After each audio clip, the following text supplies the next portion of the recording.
Welcome to another episode of Locked on Bulls. On today's episode, we'll be talking about Draymond Green and what he's smoking, thinking that the 2017 Warriors will beat the 96 Bulls. We'll also get into Ayo being named as the Bulls' most underrated player and finish the show going over this rumored package that Boston's putting together for Kevin Durant and why the Bulls could never match that. We'll get into all that and more on today's Locked on Bulls. You are Locked On Bulls, your daily podcast on the Chicago Bulls, part of the Locked On Podcast Network, your team every day.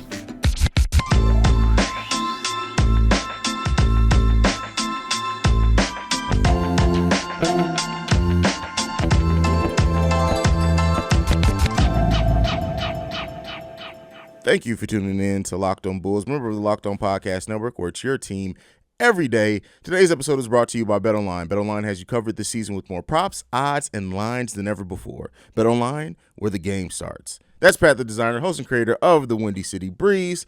I'm Haize, host and creator of Chicago Bulls Central. And on today's episode, we're jumping right into it. Draymond Green. Listen, this is how I look at this, right? This conversation comes up almost every offseason, literally. Ever since the 2017 Warriors went on their run, this comes up every single offseason to a degree. And this is what I'll say. I compare it to this, right? When Jay-Z was on top of his game, everybody took shots at Jay-Z, right? That was when he was on top of his game. Yeah. The 96 Bulls, we are almost 30 years removed, and people still bring up the team. You know why? Because it was the best team ever constructed in NBA history. The 17 Warriors will not be able to touch the 96 Bulls, 98 Bulls. It doesn't even matter, bro. What do you think about this when this conversation comes up? Well, it's about context. Yeah, I'm saying, listen, I think that there's nuance to everything, and I do believe that if we playing by the 90s rules, that absolutely the 96 Bulls or the 98 Bulls would end up washing them. But I can't say washing. That's also tough. Like, you got to give credit to the 2017 Warriors as well. Like, that was a heck of a team. That's a tough team to beat, and they had Kevin Durant on top of how tough that team was to beat. So I think the thing is, right, when I'm looking at it, he's talking about playing now. Mm-hmm. And his whole point on it was why you can't compare eras. And I absolutely agree with him on that. It's a completely different style of basketball. He broke down in a different tweet saying that this game is entirely from the free throw line in while occasionally stepping out to the three versus the game now, which is completely from the free throw line out. Yeah. And occasionally going into the bucket. So there's credit to what Draymond says. I don't agree with him, right? Like any team with Michael Jordan, like you get a little out of pocket when you say that you would beat them by 20. Yeah, that you would dub up that Utah Jazz team by 40. But listen, again, right? Listen, I love Draymond. I love Draymond, right? But listen, first of all, Karl Malone will give Draymond that work. Oh, Karl Malone's destroying Draymond in any era. Like it don't matter any area, it don't matter what style of play. It don't matter. There's nobody they got. Listen, Draymond, he's tough. Don't get me wrong, and especially in this game when it's not as physical. But Karl Malone was a beast among beasts. Like yeah. I just wanted to point that out because I do want to give the Utah Jazz some credit as well. But let's get back to this Bulls team. They're definitely getting beat though. Let's be real. They're definitely getting beat in either era. Sure. Come on, because Scotty is taking Kevin. He's completely taking Kevin Durant out the game. Completely taking Kevin Durant out the game, bro. Scotty gets. I hate the fact that we do forget how dominant Scottie Pippen was defensively. I'm telling Kevin Durant's still going to score, but it's going to be the most difficult 18 points of his career, bro, against Scotty. And then you're looking at you can rotate either Scotty or MJ on him at any time, and then the other one's on Clay.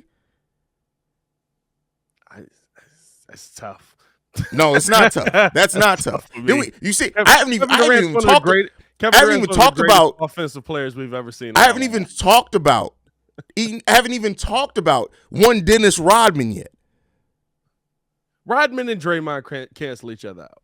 That's a fight of elbows that's gonna happen all night long. They cancel each other out. They cancel each other out. They may get double teched up every game. Like they just made it. And here's the difference, right? The difference to me is I think Kevin Durant, I think he cooked Scottie Pippen. I'm not going to lie. I think Kevin Durant's arguably the greatest offensive player we've ever seen outside of Jordan if not the greatest, because he's 7 feet tall, able to do it. But Kevin Durant's going to get his points. I think Klay's out of the game because Jordan's guarding Klay. Again, depending on your eras, right? This is 90, so much is matching up. I think Klay's out of the game because Jordan's guarding Klay. Mm-hmm. I think Steph changed my mind a lot this year, but I think that 2017 Steph did not like getting touched up. And we heard that from multiple players from that era that Steph does not like to get touched. And that was at a time where you really couldn't touch nobody, right? So like, I think that kind of makes the difference there. And Muggs kind of forget how dominant of a defender the Bulls had at point guard. And I mean, at that point, what would have been Randy Brown? Yeah, Randy Brown. And so another player we haven't mentioned. That makes a difference there. And we still have Tony Kukoc coming off the bench. Now that is the biggest asset for the modern era. And that to me begs the question, if they play in 2022, do the Bulls have to change their lineup? Or I'm sorry, 2017, do the Bulls have to change their lineup, which I can see them do, to fit the current era, and they've actually got a player that can do it? I mean, they could. They very well could. But what lineup are you talking about running that point? You talking about? I'm talking about you running Kukoc at the 4, probably at your 4, and then maybe Rodman at even the 5? At your 5, and have Rodman at the 4. Either way, right? Because you're gonna have Rodman in there for Draymond either way. Yeah. That really blows up that whole entire like. The thing is too is Tony Kukoc in an era that didn't. Let's be clear now. Tony Kukoc would dominate in this era of basketball right now. Would be Luka Doncic in this era. And we're talking about a player that averaged back then 13 and 4 off the bench, I think, for the Bulls. Yeah. So yeah, bro, listen. The 96 Bulls win this, and I'm not coming in saying they washed them, they're sweeping them. It's going to be an amazing series. Yeah. But I trust the Bulls to come out on that one every single time.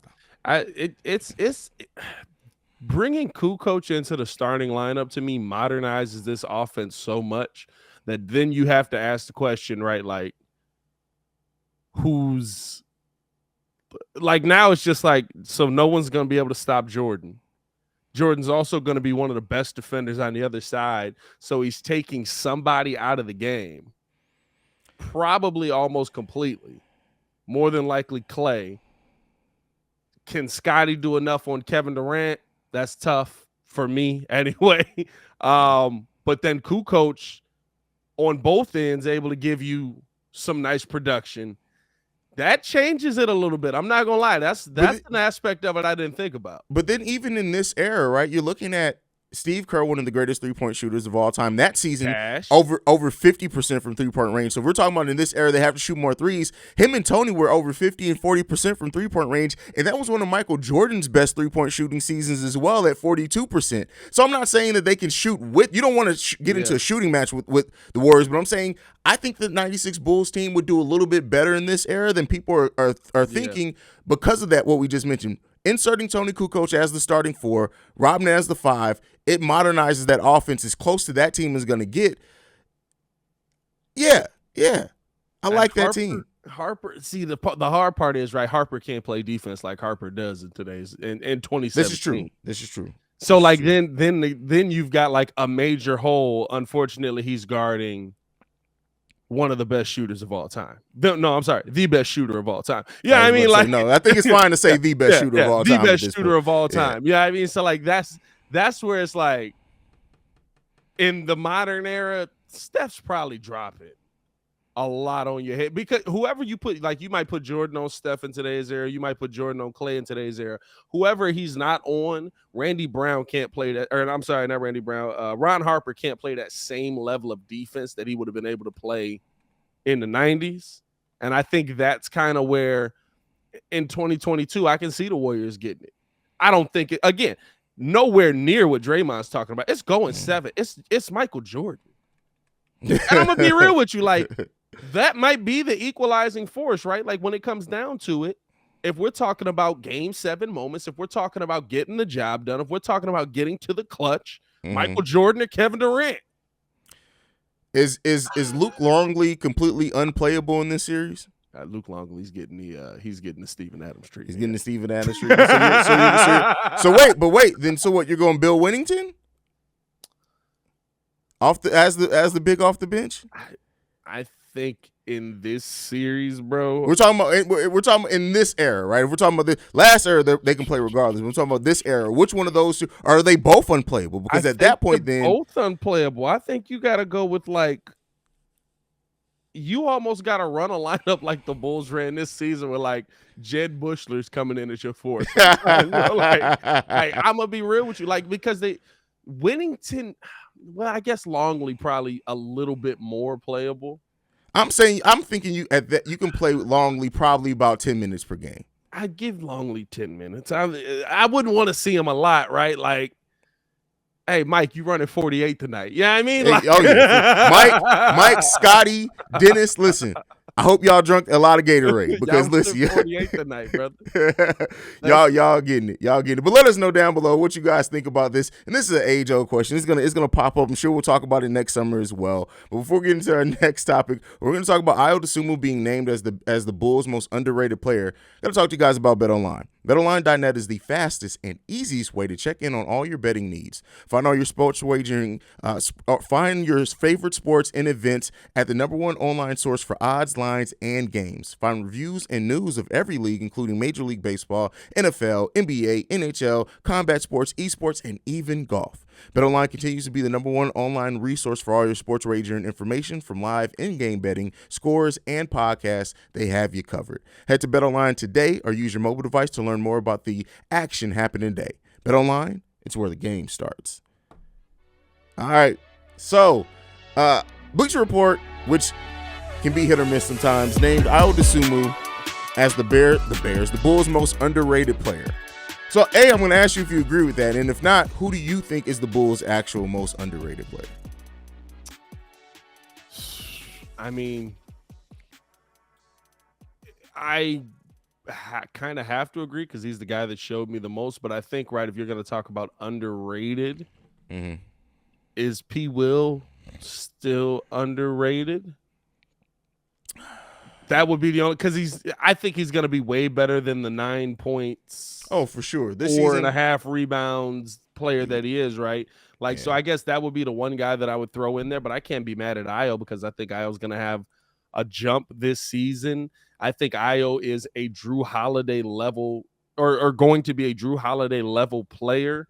And you have to take all of that into account when you're talking about what he can bring to the team. I mean, I think Ayo has the opportunity, to make Bulls fans go, oh, it's okay that Lonzo Ball's not here. We can bring him off the bench when he comes back. I really think he has that kind of bro. You and this Lonzo coming off the bench thing. We'll have to talk. That's going to be a topic as we get closer once we figure out things. Because I see where you're going with that. I think you're a little crazy, but we'll talk about that at a different point. But for me, I understand why the Ayo is a pick here, but looking at Bulls Nation, right, looking at the fan base, to me, I have to say that the most underrated player is Nikola Vucevic, because people act like Nikola Vucevic is stumbling over his own feet out there, and he was top 5 in scoring for centers at his position. He was top 3 in three-point shooting for us, and he was top 3 as well in rebounds per game at his position. So people sleep on Nikola Vucevic because of the defense, and we've talked about his defensive rating here, how it's not as bad as some people try to make it out to be.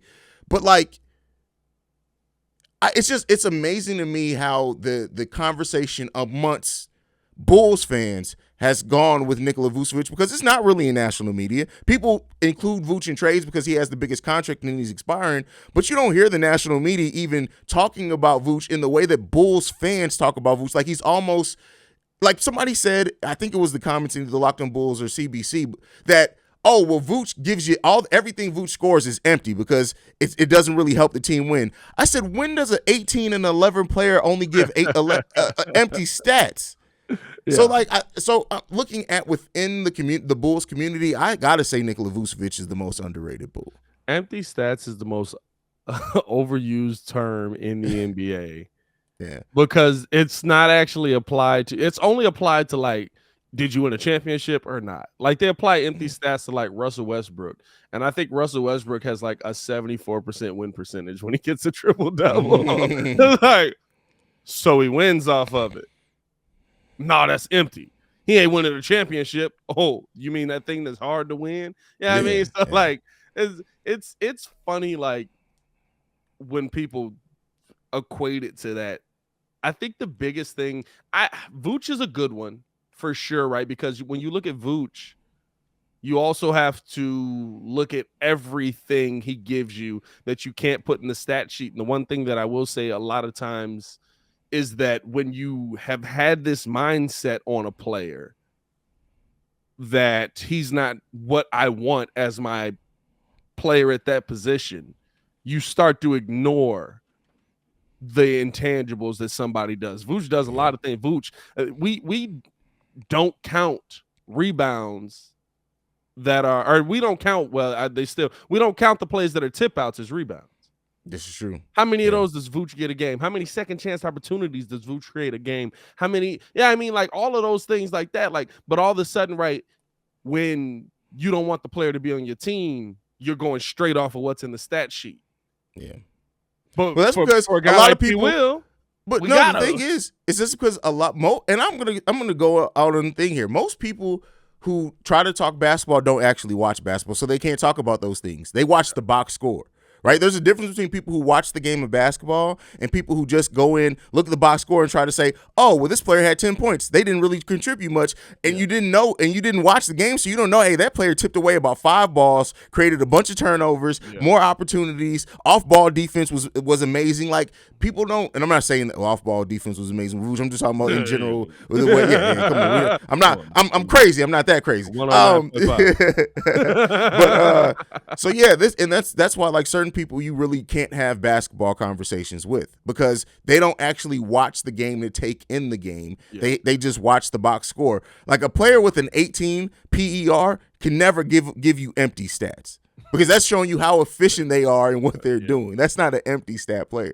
Yeah, no, agreed. I mean, there's also a case for Ayo in this situation as well, though, right? Like when you look at Ayo's game, and you look at what Ayo did last season, we didn't expect that year one. Yeah, I mean, like I expected him to be a really good player.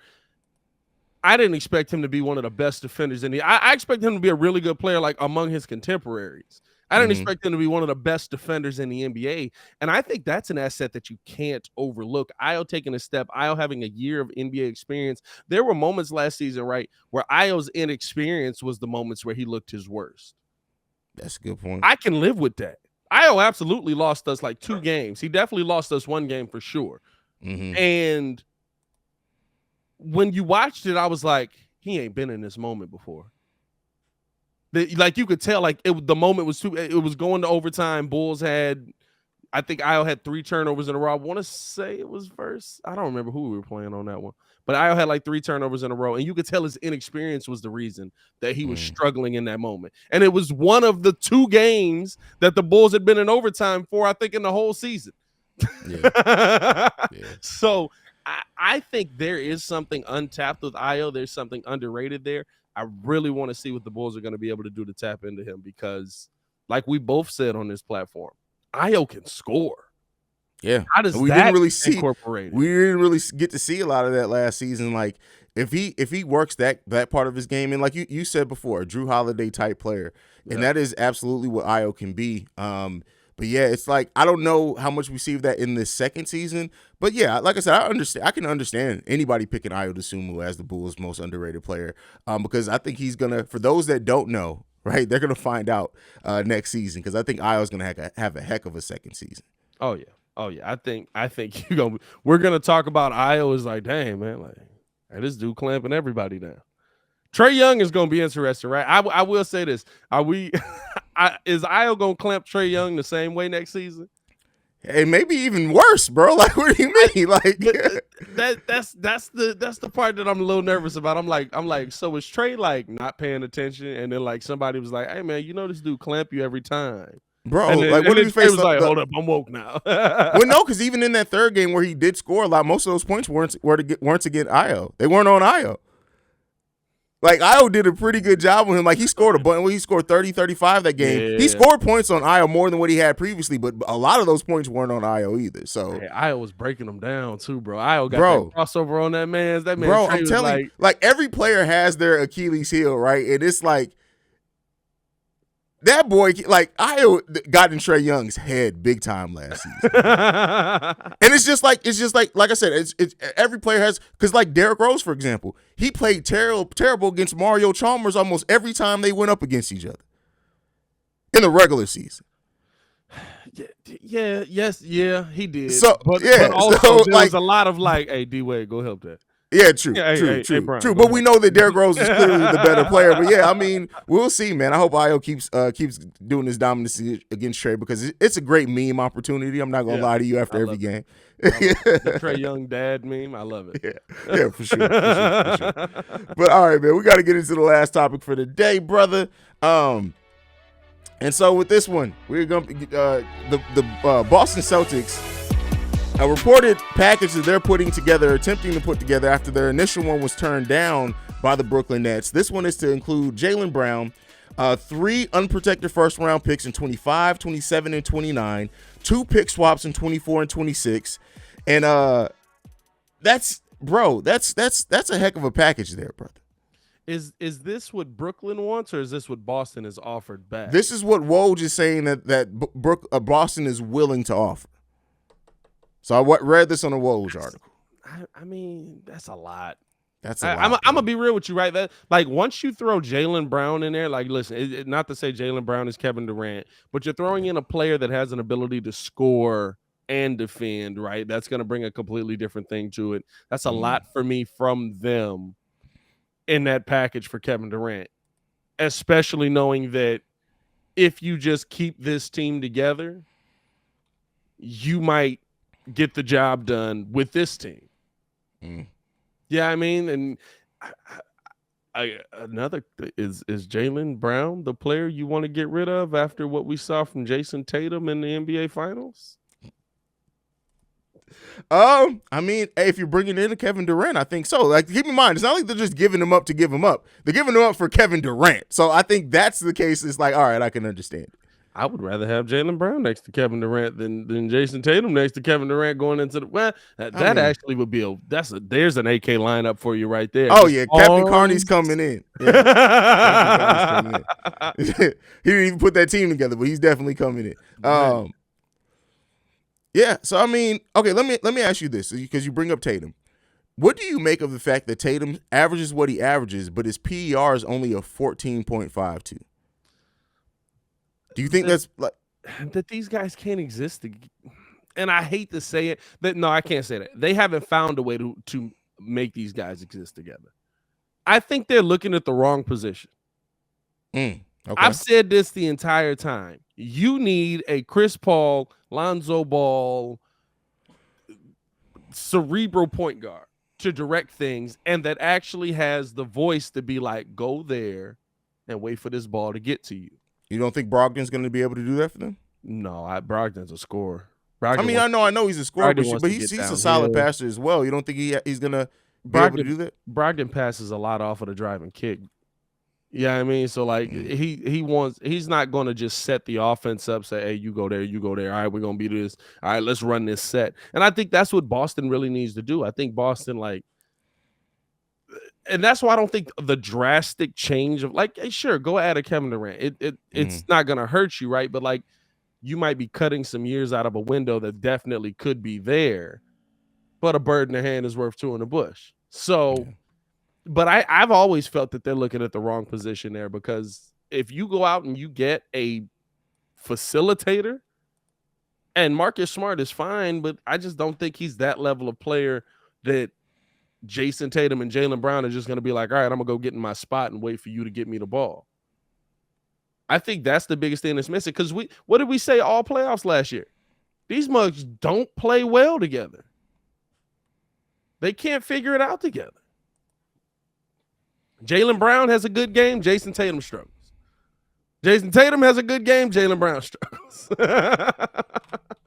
I mean, there were some games where they got it going at the same time, but I get what you're saying overall. But okay, so even with that said, you don't think that Kevin Durant being the focal point of the offense, that if this trade were to happen, yeah, let's not act like, I mean, Kevin Durant isn't Chris Paul with a passing, but Kevin Durant is a willing and a solid passer as well. That's what they thinking. Yeah. I wouldn't be mad at it. Maybe that's what they thinking. That could be it, but right, you got to get rid of one of them to get the other. But maybe that's what they're thinking. Like Kevin Durant comes in and becomes the best passer on the team.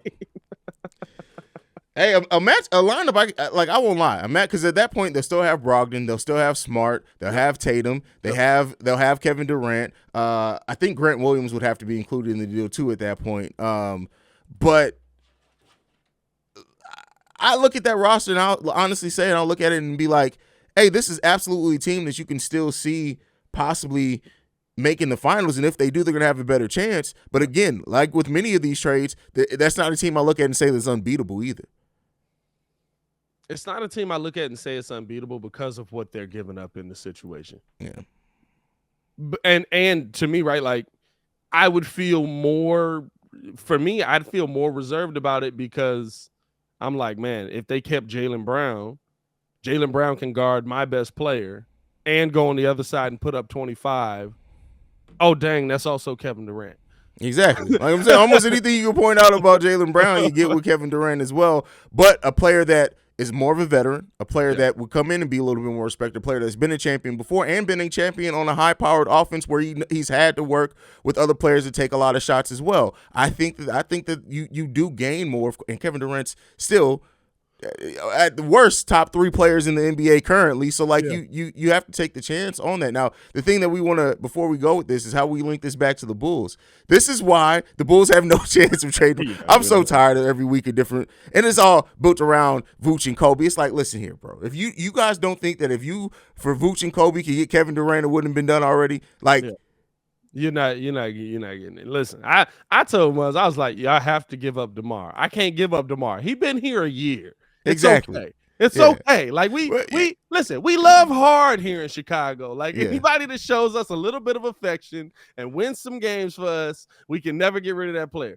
You got to start the conversation with Patrick Williams and DeMar DeRozan. Whoever else you put in the package around that, you put in the package. And I'm going to be real with you, right? Like, and it's weird for me. Is it weird that Brooklyn wants these picks? No, why would that be weird? Because you about to OKC this month? Because look at it. They have Kyrie, who they don't know if Kyrie's staying long term, and he has 1 year left on his contract. You do have Ben Simmons as a young piece, and you want to try to add to that. So yeah, the picks make the most sense out of it. You're giving up a top 3 player in the NBA. No matter what talent you get back, you still, because it's going to take so much to fill it, and you want as many bite at the apples as possible as getting your next superstar. So you have to get picks in that case.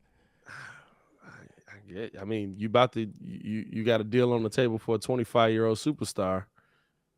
I don't need the picks. Send me some more players that I can win. You still need the picks because guess what?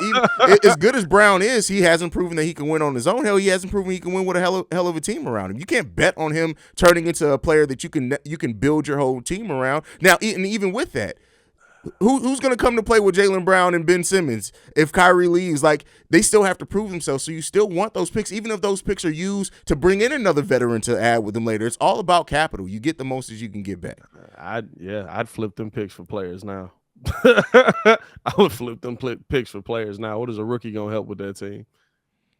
A lot, because that team is a team that's not proven. It's not going to make it to the finals, so you still need those. You need young players to continue to add to your core. I mean, even with that team, though, the places you getting the picks from, I mean, I'm sure there's probably an OKC pick in there somewhere. Like that, every team that's trading, every team has an OKC pick somewhere. Yeah. You get a pick. You get a pick. Know what I mean? But there's not gonna be like a top 10 pick in this mug. For the most part, especially if you send Kevin Durant to the team that you're getting back. So I don't know. I'm not a believer in the process. You need one great player. After that, you go buy your players. That doesn't work either, bro. Then what? You have the chance of being the Lakers, and it working maybe for a season, and then you falling off. So the process, you say you don't believe that. Like the process as far as being bad, that's the process. If you're talking about the trust, it's just, hey, let's continue to be bad and continue getting picks. But getting more draft capital when you're still trying to compete, that's not the process. That is literally how every great team is built. The Warriors built through the draft. Boston, who we're talking about, built through the draft, right? So the only teams that just straight up bought players that have had, hell, even look at Brooklyn. They bought all those players, didn't make it nowhere with doing that. And they brought in great players. But then you look at a situation like Miami where they bought all them players and they got 2 rings out of it. What? Oh, well, because they got a generational player in LeBron James for one of those. It's just, I don't know, man. It's tough for me because, right, like, yeah, there are teams that are built through the draft, and I think it takes time, and I'm fine with that. But the thing for me is when you're just trying to OKC it, OKC is not going to be a team for, 10 years? And even then, they might not be a good team. Like, I don't look at any of them players and say, like, this is going – but that's how the Muzz are, right? Like, you're trying to get this generational player. You're trying to get the best player in the draft every year. And so you got to be bad enough to get the best player in the draft, but then the players on your team, you're teaching to lose. Like, it's not like they could just flip a switch and all of a sudden start and win it. The process didn't start looking good until all of a sudden Joel Embiid was like, no, I'm a superstar. Like, I'm going to dominate here. Like, that's what you need. You need a superstar. You need a generational player. And even then, you might not get it done.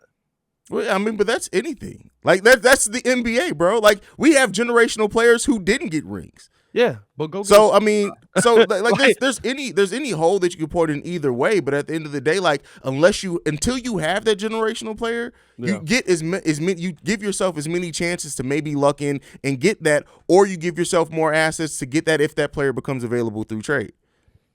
I think we're at a point in the NBA where there's enough disgruntled superstars every year. The goal for me is to build my team to be good enough that when I add a superstar to it, I can take a huge leap. Because, right, you want to put yourself in a position to get one of these players that don't want to be there. Yeah, for sure. That's to me, the goal is not building through the draft as much anymore, right? Like, I think the Warriors may be one of the last few teams we see that do that because of how much movement there is around the NBA. I don't care what Adam Silver tries to stop, unless he literally says you can't ask out of your contract. Players are going to ask for trades all the time. True, but you have to still have those assets to trade for, though, bro. Like, if you're not building through the draft, if you don't have a bunch of draft picks, then you're not going to have like the Bulls. They're in this position where, because they gave up so many draft picks, they don't have the amount of draft picks to even be in most of these conversations. Yeah, you got P. Will and DeMar and Vooch if you want to just make contracts work, but guess what? Most of these teams, if they're giving up a star, want draft capital as well. Yeah. The Bulls don't have that, so you want that. And the thing is that the difference between having a bunch of players that are solid and good versus having picks is that when you're trading with the team, those picks, you don't know what that is. So, like, the team is like, oh, yeah, sure, give us 5 first-round picks. Sure, they may all end up in the 20s, but guess what? There's a chance that they may not be. Whereas you're giving them a bunch of players, it's like, hey, man, we can talk ourselves out. Yeah, Patrick Williams is good, but he's averaged, 9 points 2 years in a row?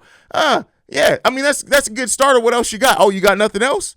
Oh, okay, well, we're going to go ahead and move on to the next team. But you don't get in that conversation without those guys. You know what I'm saying? Like, Kevin Durant's never going to – you know what? See, that's the thing. Trying to go back to OKC to be with Chet. Well, yes, you do have to have a solid team, but the player being interested, especially if it's not free agency, if it's a trade, the player being interested in going that team is only the first step. You gotta have players that they want to play with, but you also gotta have assets the other team's gonna want. For sure. I think you gotta have a good balance. I think the Bulls have gone too far one direction, but also, right, they went too far one direction to go get a top center in the NBA that year. Oh yeah, for sure. Yeah, I mean, so like, we did it, right? We just didn't do it for Kevin Durant. We did make that move. We just didn't do it for that guy, and it's because we felt like there's a guy on this team that can take that next step in Zach LaVine. So I think, for me, it's always right. Like, as a team that bottomed out and was terrible and was all and any word for garbage that you can call it, that's what the Bulls were for 5 years. And Chicago wasn't a destination that anybody was more coming like to. 8 years. Yeah, it was bad for a while. Chicago wasn't a destination anybody was coming to. Chicago wasn't a destination anybody was choosing. Nobody cares about the fact that it's in the city of Chicago. You had people from Chicago that didn't want to come back to Chicago. So, like, you have to still have a team that, to me, when it's on the court, looks like something to be able to get there. And yeah, you do have to have that balance, but like, it's about what adding a superstar could mean, right? Like, even if we keep our draft picks, if you had a superstar to this team right now, or if we in the draft find a Scotty Barnes or something like that, or you find a Jokic in the second round, now all of a sudden we're a championship contender every year versus like, hey, we got that dude. All right, what else we gonna do? I don't know. We got that dude though. How many teams that got that dude in the NBA this year? So there's got to be a balance of it. I think that's all I say. And I think the Philly way didn't work and doesn't work. Well, yeah, the Philly way was different. The Philly way was like, we're just gonna keep drafting all these young players. Okay, cool. So what are we gonna do after that? We're gonna keep drafting all these young. hey, some of them didn't work. Okay, yeah, we're gonna trade them. Then for even more first round picks, we're gonna bring more young players into it. So yeah, the Philly was just. They was tripping. It'll get you Embiid. Like the odds are eventually you're gonna get an Embiid. And well, let's be clear too. A lot of it hurt the Sixers as well because they just didn't draft a lot of those picks well. A lot of those picks are out of the NBA. Jahlil Okafor out of the NBA, right? They could have went Jason Tatum. They decided to draft in Orlando. What's his name? See the fact that I forgot his name. He was Markelle Fultz, right? Because he forgot how to shoot. If any of those picks hit, then you're talking completely different about the process at all. So you have to also be able to draft well if you're gonna go. That's probably the most important thing, right? Yeah. Like with with Golden State in the draft, it's like, God dang it, they keep getting these dudes. Like what? Exactly. How do they keep doing it?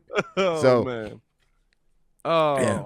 But that's it, man, for today, unless you got anything left. Nah, man, that's it for me, man. We had our little debate today. Appreciate y'all for tuning in, showing love. Follow me on everything at Pat the Designer. Also, follow us both on everything at Locked On Bulls. Appreciate y'all for showing love.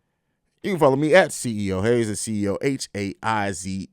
And thank you for making Locked On Bulls your first listen of the day. Now for your second listen, go and check on Locked On NBA, where the Locked On experts break down all the latest news, rumors, and development in the NBA in 30 minutes or less. They can be found wherever you get your podcasts. Before Pat the Designer, I'm Haize. This is Chicago Bulls Central, and we out.